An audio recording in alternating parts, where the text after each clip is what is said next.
Hi guys, welcome back to my channel.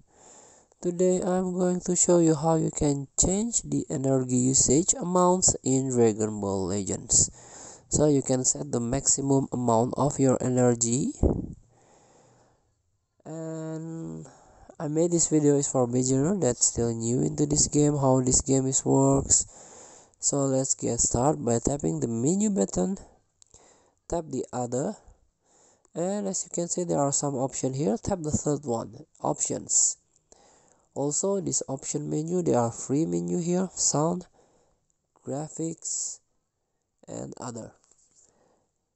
Choose the other, like, and scroll down until you can find this one, change energy usage amounts.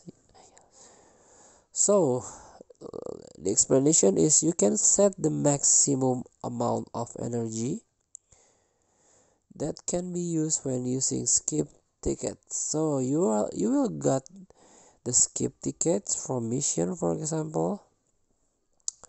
You can set the maximum amount like 10 or even 100 by default.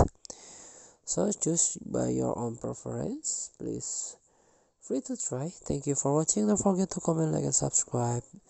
Click text button below. Enjoy the game.